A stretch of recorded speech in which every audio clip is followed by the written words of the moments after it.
I've put well over 100 hours into Unicorn Overlord, optimizing builds, learning new tips and tricks, and pushing through true Xenoiran difficulty nearly to completion now. So I figured it was time to give you my top 12 tips for Unicorn Overlord, incorporating everything I've learned from both playing the game and talking to other players. So let's jump right in with number 1. Defending your bases is an important part of each battle, especially in those later battles and when playing on higher difficulties. So you may think it's necessary to leave a unit at each base the enemy still has a path to, but this is actually a waste of your units. Instead, try using only one unit for defense and simply withdraw them and redeploy them as necessary to hop between the bases you need to defend. Typically, you won't have both bases or multiple bases getting attacked at the exact same time, and even if it's close, the pause function will give you plenty of time to adjust. Using just one unit this way can keep your offensive going, as more of your units are now on the attack instead of being cooped up in a base. It also can keep more Valor points available to you, as you may not have to deploy as many units either. Speaking of hanging on to Valor points, another great way to do this is to withdraw units that are ineffective in the current battle, either because their composition or having taken damage.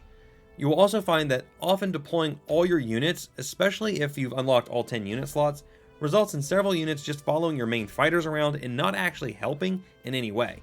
Withdraw these to refund Valor points so that you can use all those cool Valor skills that, if you're like me on my first playthrough, you tend to forget about way too much. Now, in the previous tip, I mentioned withdrawing damaged units to get Valor points, but there is another option for those damaged units. If you still need that unit on the battlefield, you can withdraw it and then swap out the characters in it before redeploying it. Yes, you can actually modify your units mid-battle so long as they are not deployed, and bring in benched characters to replace injured or incapacitated ones. Doing this essentially gives you more units to use and can help in those long, grueling battles. This is especially helpful in the higher difficulties, and especially true Xenoiran, where enemies hit much harder. We've talked a lot about Valor points, so let's talk about their use now. Valor skills are an excellent replacement for many items, especially when playing on Expert or True Xenoiran, which limits your item uses per a battle to 10 and 5 respectively. Virginia's dual shields can protect you from enemy assists, Griffin Knight's hastened call can give you a speed boost, Clerics can heal, and Hoplites and Legionnaires can protect you from non-combat damage, such as catapults, just to name a few. The important thing to remember is to use these skills efficiently. Don't use all your points using arrow rain on one enemy, and then not have enough points to use heal or resurrection when you really need it. In fact, many utility skills can be more effective than just using offensive skills all the time. An Arbalist Smoke Bolt, for instance, is great for preventing assists and can be used at a great range. Valor skills are powerful bonuses, and efficient use of them can ensure that you have the Valor points you need when you most need them. Now, I just covered how many Valor skills can be used in place of items, but items still have their place as well. If you are playing on anything less than Expert difficulty, items are your best friends and you should not be afraid to use them, and use them often. Some of my favorites are the Light Feather for speed boosts, offensive and defensive drafts, Wind Fairy Charms, and Giant's Canopies. Using these items can have a huge effect on a battle's outcome. However, if you are playing on Expert or True Xenoiran, as mentioned before, your item use is limited. This means items need to be saved for those oh crap moments where you got yourself backed into a corner and only an item can save you. Otherwise, you'll want to rely on your Valor skills, especially for healing and stamina management outside of those oh crap moments. On the preparation side of things, try to build optimized and efficient squads with a focus on defeating enemy squads with just one fight. If you are playing on Expert or True Xenoiran, this will be a must for preserving your unit's stamina, as that will be your biggest problem, probably, in these difficulties. On lower difficulties, this isn't nearly as necessary, but it's still a lot of fun and will make battles go much faster. So try building squads around characters that can do row attacks or even whole board nuke attacks. Then buff their attack power, initiative, and accuracy as much as possible, and watch them wipe the floor with every enemy they encounter. For some ideas, Rolf with the Trapper's Bow, available at Vorjaten's Citadel in Elheim, or Hilda with the Dragoon's War Spear, available at Soldraga Castle, are great places to start.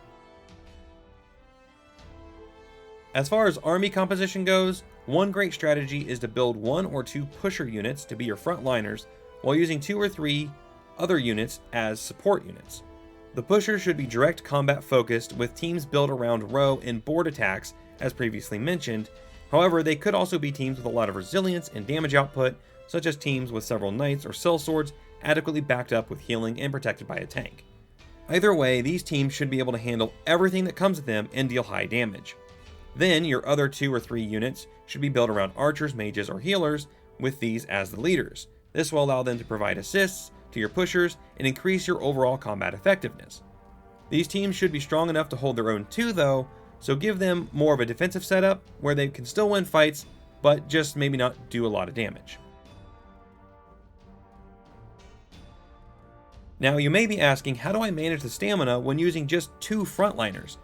Well, you could have a Housecarl or a Viking in one of your parties to use the Vitalize skill and restore stamina that way. You could use items if playing on lower difficulties, or you could use the tag team method. In this method, you can swap back and forth between your 2 pushers to maximize their combined stamina until they are both out. Then you leave one sit at 0 stamina and fight anything that comes at you, while the other one rests. This will allow you to restore stamina while still pushing the enemy back. Plus, if your assist units are strong defenders, they can also cover while your pushers rest. In the higher difficulties, you'll find that having units rest will often be the most efficient way to restore their stamina, and using this tag team method can be the most effective way to keep your units combat ready. You know how sometimes you come up to a battle that you know you should win, but somehow the RNG is just against you? When this happens, try swapping characters around in your unit.